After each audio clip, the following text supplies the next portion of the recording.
जब हम टीवी पर इंटरनेशनल क्रिकेट के मैचेस देख रहे होते हैं, उसमें एक बॉलर जो ही बैट्समैन की तरफ बॉल फेंकता है, ठीक उसके 1 या 2 सेकंड बाद स्क्रीन पर नीचे उस बॉल की स्पीड आ जाती है कि वो बॉल कितने किलोमीटर पर आवर की स्पीड से मूव कर रही थी। इस वीडियो में हम समझेंगे कि बॉल की ये स्पीड इतनी तेजी से, इतनी जल्दी से और इतनी एक्यूरेसी से किस तरह मेजर की जाती है। इंटरनेशनल क्रिकेट में बॉल की स्पीड मेजर करने के लिए आजकल जो इंस्ट्रूमेंट इस्तेमाल हो रहे हैं उनको स्पीड गन कहा जाता है। ये स्पीड गन्स जो हैं वो पिच के दोनों सिमतों में, पिच के सामने दोनों तरफ में जो साइड स्क्रीन्स लगी होती हैं उनके बिल्कुल ऊपर ये स्पीड गन्स नस्ब होती हैं। ये स्पीड गन किस तरीकाकार से काम करती है, किस प्रिंसिपल के तहत काम करती है, इसको देखते हैं।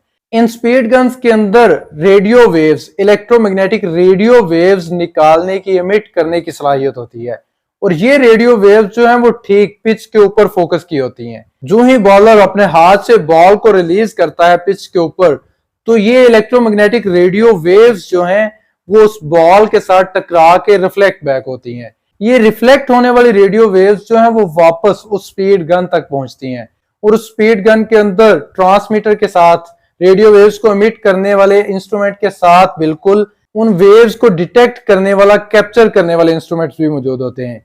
यानी ये स्पीड गन्स जो हैं वो उन रिफ्लेक्टेड वेव्स को जो गेंद के साथ टकरा के वापस स्पीड गन तक पहुंची हैं उनको भी कैप्चर कर लेता है। अब आपने अपनी 10वीं या 12वीं ग्रेड के फिजिक्स के कोर्स में एक चीज पढ़ी होगी, एक प्रिंसिपल पढ़ा होगा जिसका नाम था Doppler's effect, apparent change in the frequency of moving sound source.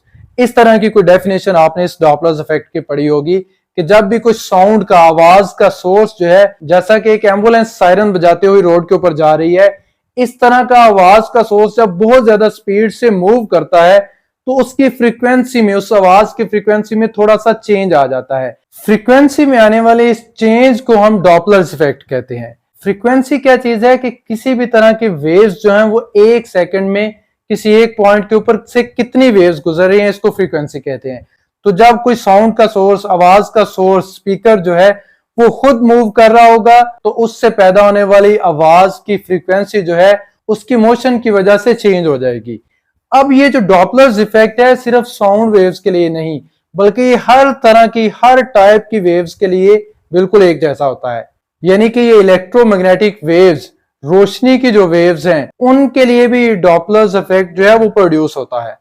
अब ये स्पीड गन जो है वो इलेक्ट्रोमैग्नेटिक रेडियो वेव्स जो है, जो पिच की तरफ फेंक रही थी, वो जब मूविंग बॉल के साथ टकराती हैं तो जो रिफ्लेक्टेड वेव्स दोबारा उस स्पीड गन तक पहुंची हैं, उनकी फ्रीक्वेंसी जो है वो बदल चुकी होती है, चेंज हो चुकी होती है और इस चेंज फ्रीक्वेंसी को स्पीड गन के अंदर लगे इंस्ट्रूमेंट जो है वो मेजर कर लेते हैं, कैलकुलेट कर लेते हैं और इस कैलकुलेशन से आगे डॉपलर्स इफेक्ट के फार्मूलाज को यूज करके हम स्पीड को चेक कर सकते हैं कि वो चीज जिसके साथ ये रेडियो वेव्स टकरा के जहां से रिफ्लेक्ट होके वापस उस स्पीड गन तक पहुंचे हैं, उस चीज की स्पीड एक्चुअली कितनी थी। इस तरह से ये स्पीड गन्स जो हैं वो फौरन विद इन 1 और 2 सेकंड हमें उस बॉल की स्पीड बता देती हैं। यही स्पीड गन्स या इनसे मिलती जुलती स्पीड गन्स जो हैं वो ही रोड्स के ऊपर तेज रफ्तार गाड़ियों की स्पीड चेक करने के लिए भी इस्तेमाल होती हैं।